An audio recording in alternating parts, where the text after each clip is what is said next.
أعوذ بالله من الشيطان الرجيم بسم الله الرحمن الرحيم وبه نستعين وهو خير المعين وصلى الله على محمد وآله الطاهرين اللهم صل على محمد وآل محمد وعجل فرجهم وارزقنا شفاعتهم ولعن أعداءهم أجمعين أما بعد قال الله تبارك وتعالى في محكم كتابه المجيد والفرقان الحميد وقوله الحق بسم الله الرحمن الرحيم يا أيها الرسول بلغ ما أنزل إليك من ربك وإن لم تفعل فما بلغت رسالته والله يعصمك من الناس صلوات جی محمد وآلہ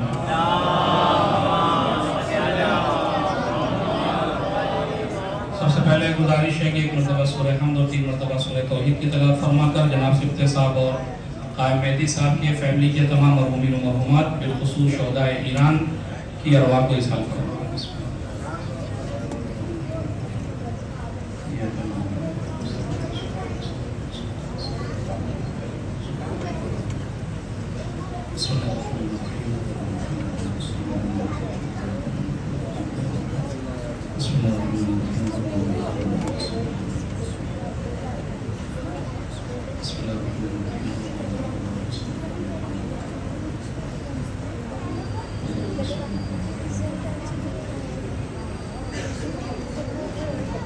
صلوات جی محمد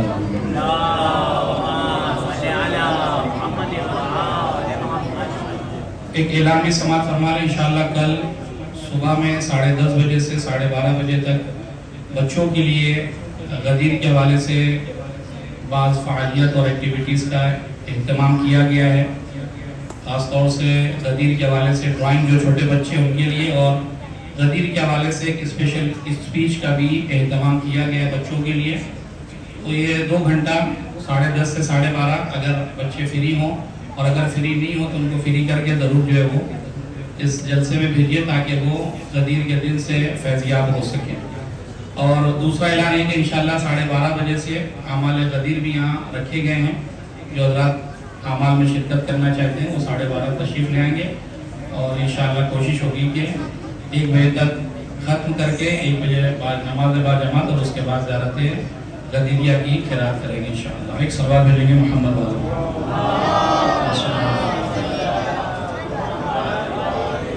ظاہر ہے کہ وقت نہیں ہے کہ کوئی پرانی گفتگو کروں آپ کی خدمت میں. میں اپنے بچوں سے گزارش کر رہا ہوں کہ میری بات کو غور سے سماعت کریں. بہرحال بزرگان اہل علم و اہل معرفت بز میں موجود ہیں. زیادہ دیر آپ کے سامنے حائل نہیں ہوں. بہت ہی مختصر اور جلدی بعض اہم باتیں آپ کی خدمت میں غدیر کے حوالے سے گزارش کرنا چاہ رہا ہوں.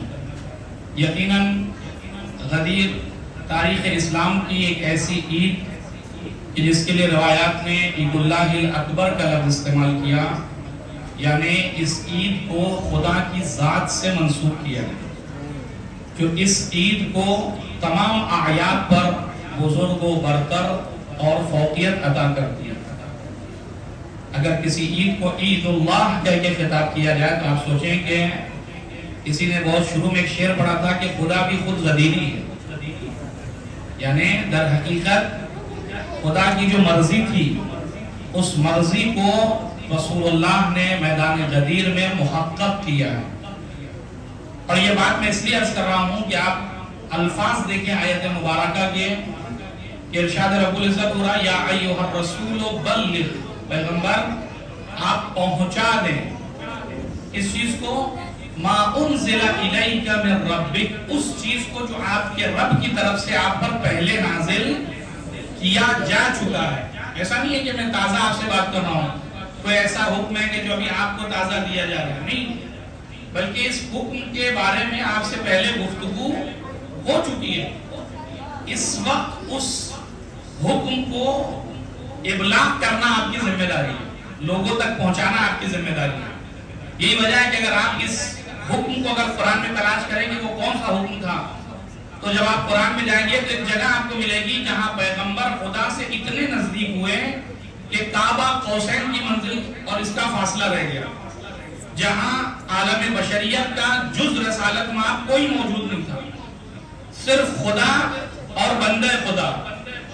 اور اس راز میں ایک راز کی بات یہ ہوئی کہ رسول آپ کو میدان غدیر میں اس حکم کو کہ جس نظام کو نظام مکمل کہا جائے گا، جس نظام کو نظام انتظام مسلسل کہا جائے گا، اس نظام کو آپ کو پہنچانا ہے۔ لہذا یہ بات معراج پر ہو چکی ہے، اس کا ابلاغ، اسی لیے آپ دیکھیں آیت جو ہے فَأَوْحَا إِلَىٰ عَبْدِهِ مَا أَوْحَا، اللہ نے اپنے بندے کی طرف وحی نازل کی کہ جو اس کو نازل کرنا تھی، جو وحی کرنی تھی۔ وہاں پر بھی ماں کا لفظ آپ کو ملے گا، یہاں پر بھی ما انزلہ، جو آپ کے اوپر نازل کیا جا چکا۔ لہذا غدیر صرف اور صرف ایسا نہیں ہے کہ لوگ سوچیں کہ یہاں پر مولا کائنات کی خلافت کا انتظام کیا گیا اور اعلان کیا، نہیں، انتظام تو ذوالعشیرہ سے ہو رہا ہے۔ ذوالعشیرہ کیا؟ اس عید کو یوم العہد والمیثاق بھی کہا جاتا ہے، کہ یہاں کی بات کر رہا ہوں انبیاء اور اوصیاء اور اولیاء نے جب اس عید کا اقرار کیا ہے، جب ولایت امیر المومنین کا اقرار کیا، تب جا کے انہیں اس منزلت اور اس منصب کو خدا نے عطا کیا۔ لہذا عام بندوں کی تو یہاں بات ہی نہیں ہو رہی ہے۔ لہذا غدیر در حقیقت ایک عظیم دن ہے تاریخ اسلام کا، جسے ہم سب کو سمجھنے کی اور درک کرنے کی ضرورت ہے۔ میں نے آپ کی خدمت میں جیسا کہ عرض کیا کہ غدیر میں در حقیقت غدیر ایک انتظام مسلسل کا نام ہے۔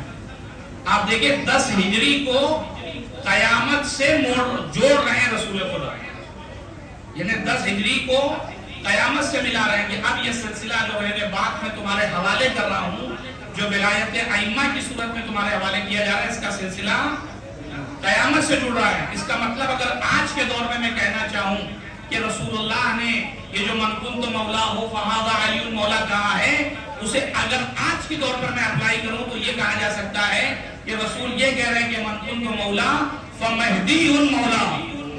ایک صلوات کہتے ہیں محمد و علی محمد۔ اس طریقے سے میں تمہارا آقا و سرپرست ہوں، اسی طریقے سے آج کے اس دور میں تمہارا آقا اور مولا، تمہارا سرپرست، تمہارا ولی نعمت حضرت حجت روحی واقع عالمین علی تراب مرتبہ فدا کی ذات والا ہے۔ ایک صلوات بھیجیں گے محمد والا۔ اور آپ دیکھیں ستم ظریفی ہے کہ اتنی واضح چیز کہ جو دن کے اجالے میں 1,20,000 زیادہ سے زیادہ جو مجمع ہے، اتنا بڑا مجمع صحابیوں کا، علامہ امینی رضوان اللہ تعالیٰ علیہ نے باقاعدہ 120 اصحاب سے اس روایت کو نقل کیا، 50 سے زیادہ تابعین سے اس روایت کو نقل کیا، ساری چیزیں ہیں۔ لیکن اس کے باوجود کتنی آسانی سے بغض علی نے لوگوں کے ذہنوں پر اتنا اثر ڈالا کہ وہ یہ کہنے میں مجبور ہو گئے کہ اس میں ولی کے معنی جو ہے وہ دوست کے ہیں، اس سے مراد سرپرست آقا مولا نہیں ہے۔ اب میں اس بحث میں نہیں جاتا، میری اپنی عادت ہے، میں زیادہ تر بات تکراری کرنے کا عادی نہیں ہوں، یہ ساری باتیں آپ سنتے رہتے ہیں۔ بات جو آپ کی خدمت میں عرض کرنا چاہ رہا ہوں، برادران اہل سنت کی جو بڑی معتبر ترین کتابیں ہیں، اس میں جا کر آپ جب مطالعہ کریں گے تو آپ کو 2 قول نظر آئیں گے، اور علماء اہل سنت کا ان دونوں قول پر جو نظریہ اسے جا کر پڑھیے گا۔ میں آپ کو دعوت دے رہا ہوں مطالعے کی، کہ جب خلیفہ اول بظاہر جو سلسلہ ہے مسلمانوں کا ابو بکر آئے، اور آنے کے بعد انہوں نے کہا کہ انا ولی و رسول اللہ، میں رسول اللہ کا ولی ہوں، تو سارے مفسرین جتنے تھے مورخین، انہوں نے وہاں پر لکھا باقاعدہ کہ یہاں پر یہ جو کہنا چاہ رہے ہیں وہ یہ کہنا چاہ رہے ہیں کہ میں رسول اللہ کے بعد ان کا خلیفہ جانشین، اور ان کا جو ہے وہ رسول اللہ کے بعد جو سرپرستی ہے قوم کیوں میرے حوالے۔ اس کے بعد جب دوسرے صاحب آئے تو انہوں نے آنا لگا انا ولی و رسول اللہ و ولی و ابی بکر، میں جو ہے رسول اللہ کا ولی ہوں اور ابو بکر کا ولی ہوں۔ یہاں کیا معنی لیا آپ نے؟ یہاں پہ کہتے نہیں، یہاں پر بھی جو کہنا چاہ رہے ہیں یہ کہنا چاہ رہے ہیں کہ میں رسول اللہ کا خلیفہ ہوں، جانشین ہوں، اور ابو بکر کا یعنی خلیفہ اول کا جانشین ہوں۔ تو میرا بہت ہی سیدھا سا سوال ہے کہ جو معنی آپ ان دونوں کے بارے میں لے رہے ہیں، کہ جہاں پر واقع یہاں پر تو دوست کے معنی لینے کی امید بھی کی جا سکتی ہے، لیکن ایسا اہتمام کہ 1,20,000 مجمع کو روکنا، 3 دن تک وہاں بیعت لینا، تجاووں کا منبر بننا، یہ ساری نا اتفاقیاں وہاں پر جمع ہو رہی ہے جو غیر عادی صورت میں ہو رہی ہیں. انہیں کوئی ایسا نہیں جو معمول کے مطابق ساری چیزیں ہو رہی ہیں. یہ ساری چیزیں وہاں پر جمع ہو رہی ہیں اور سب کو بلایا جا رہا ہے, غدیر کے میدان میں روکا جا رہا ہے. رسول اللہ یہ کہہ رہے ہیں کہ انہو ولیکم من بعدی, میرے بعد یہ تمہارے ولی ہیں. اور وہاں پر مسلمان یہ کہہ رہے ہیں کہ ہاں, یہاں پر رسول اللہ یہ کہنا چاہ رہے ہیں کہ علی میرے بعد تمہارے دوست ہیں. آپ سوچیں ادنا سی عقل رکھنے والا انسان بھی اس کو قبول نہیں کر سکتا.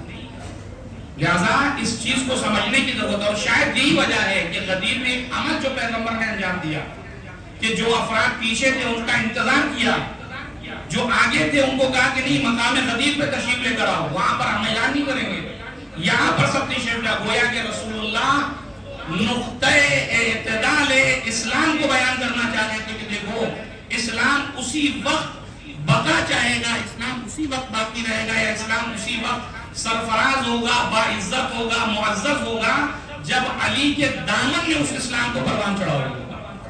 لہذا کہا جو پیچھے رہ گئے ان کا انتظار کرو, جو آگے رہ گئے ہیں ان کو پیچھے بلاؤ.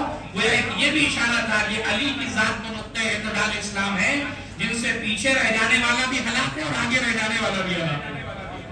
نہ علی کے بعد میں تفسیر قابل قبول ہے, نہ علی کی ولایت میں غلو کی کوئی جگہ ہے.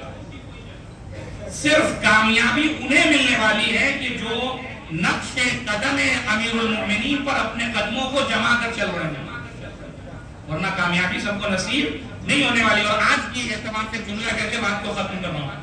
اور آج آپ پوری دنیا کو اٹھا کر دیکھیں, اس نظام کو جو نظام رسول اللہ نے دیا تھا, اس زمانے میں بھی حارث ابن فہری جیسے لوگ موجود تھے جنہوں نے آ کر یہ کہا کہ اللہ کے رسول یہ اعلان آپ نے کیا کہ اللہ نے کیا, اگر اللہ نے کیا ہو تو بہرحال میں اس اعلان کو قبول نہیں کرتا, مجھ پر جو ہے وہ آسمان سے کوئی پتھر نازل ہو. قرآن نے کہا سأل سائل بعذاب واقع, اور باقاعدہ اللہ نے عذاب نازل بھی کیا. تو میں تو آج کے جو ولی خدا حضرت حجت کے زیر سرپرستی, یا جو خود حضرت حجت کے جو دشمن ہیں اور حضرت حجت کی زیر نگرانی جو مراجع کرام کے جو دشمن ہیں, ان سے میں کہنا چاہ رہا ہوں کم سے کم غدیر کو تو مانتے ہی ہو, کم سے کم غدیر سے, حارث فہری سے کم ایک سبق لو کہ حارث فہری نے کم سے کم دنیا کو بتلا دیا کہ اگر امیر المومنین کی ولایت دل میں نہیں آ سکتی تو زندہ رہنے سے بہتر ہے کہ وہ مرنے کی دعا کریں. ایک صلوات دیجیے گا محمد علیہ محمد. اور جتنے بھی دشمن تھے ان کو کتنا ہی برا کیوں نہ لگا ہو, لیکن رسول اللہ نے ولایت امیر المومنین کو پہنچایا ہے. اور آج میں آج کے جو دشمنان اسلام ہے ان سے یہ بات عرض کر رہا ہوں, چاہے وہ جس شکل و صورت میں ہو, ان کو کتنا ہی امیر المومنین اور مملکت امیر المومنین جو ناپسند ہو, ان کی نگاہوں میں کتنا ہی ایران کیوں نہ کھٹتا ہو, کتنا ہی حزب اللہ کے جیالے کیوں نہ کھٹتے ہو, کتنے ہی محبان اہل بیت اطہار علیہ السلام کی مخالفت انہیں سمجھ میں نہیں آتی, تو میں انہیں صرف یہی بات کہنا چاہتا ہوں کہ جتنا چاہے تم کوشش کر لو. اللہ نے یہ طے کر لیا ہے کہ اس نظام کو اس نظام آخر سے ملائے گا کہ جو نظام امیر المومنین ہوگا, جو نظام عدل ہوگا, جو نظام جو وارث امیر المومنین ہے, وہ جب اس دنیا میں آئے گا تو اس کی شانی یہی ہوگی, جو اس دنیا کو ظلم و جور سے بھری ہوگی اسے عدل و انصاف سے بھر کے بتائے گا کہ دیکھو میں وارث غدیر ہوں, تم دنیا میں جتنی کوشش کر لو کہ نظام ولایت کو ختم کر لو, لیکن نظام ولایت ہی وہ نظام ہے جو آج بھی باقی ہے اور قیامت تک باقی رہنے والا ہے. دشمن کتنا ہی جلتا رہے لیکن اس کا کوئی چارہ کار نہیں سوائے یہ کہ وہ نظام ولایت کے آگے سر تسلیم کو خم کرے. اگر خم کرتا ہے تو واقعی وہ معذب بھی بن سکتا ہے, لیکن اگر نظام ولایت کو ایکسپٹ نہیں کر سکتا تو دنیا میں بھی منفور ہے اور آخرت میں عذاب کا مستحق بھی قرار پائے گا. ایک صلوات دیجیے گا محمد والے محمد.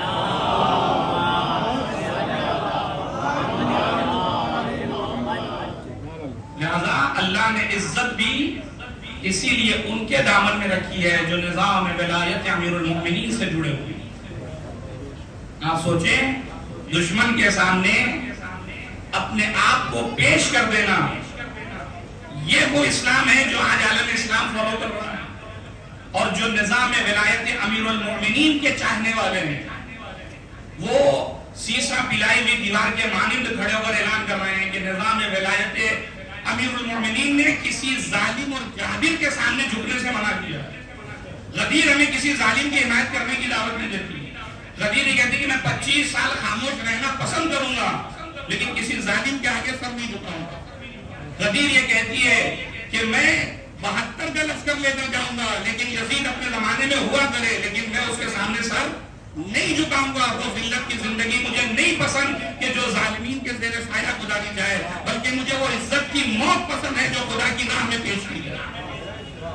اور یہی وجہ ہے کہ آپ دیکھیں کہ دشمن اتنا خوش ہو رہا تھا کچھ کمانڈرز کو مار کر، لیکن اللہ کی قسم، خدا کی قسم، جو اللہ نے عزت دی اس شخص کو، کہ آپ دیکھیں کس طریقے سے انہیں دن میں تارے نظر آئے کہ نہیں آیا تھا۔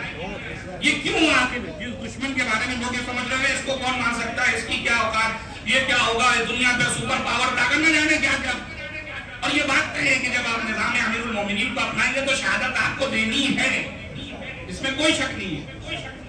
لہذا اس شہادت سے گھبرانے کی ضرورت نہیں ہے، دشمن کے سامنے گھٹنے ٹیکنے کی ضرورت نہیں ہے۔ جب خدا کی ذات پر بھروسہ ہو اور جب مرجع وقت امیر المومنین کی ولایت لے کے آگے بڑھ رہا ہو تو وہ خود اعلان کر رہا ہے کہ جب کسی کے سامنے سر نہیں جھکایا تو آج میں بھی کسی کے سامنے نہ جھکوں گا اور نہ اپنی مملکت کو جھکنے دینے والا ہوں۔ خداوند متعال سے دعا کروں کہ پروردگار ہم سب کو نظام امیر المومنین، نظام ولایت امیر المومنین علی بن ابی طالب علیہ السلام سے جس طریقے سے وابستہ رکھا ہے اسے دائم اور قائم فرما۔ پروردگار وارث غدیر امام زمانہ کے ظہور میں تعجیل فرما، ہم سب کو ان کے مخلص غلاموں میں شمار فرما۔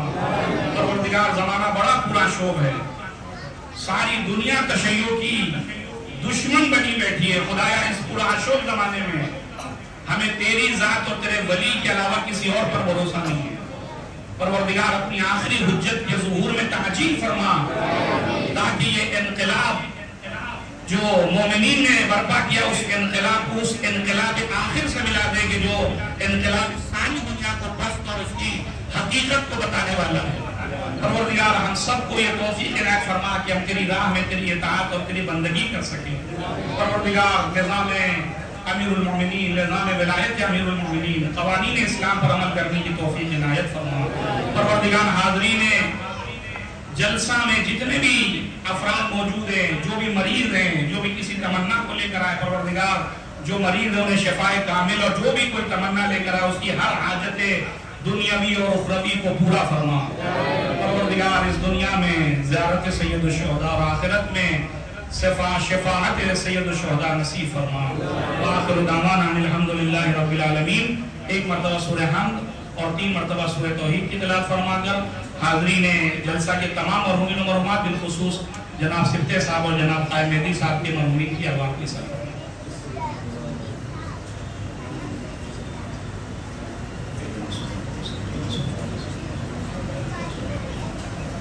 بسم اللہ۔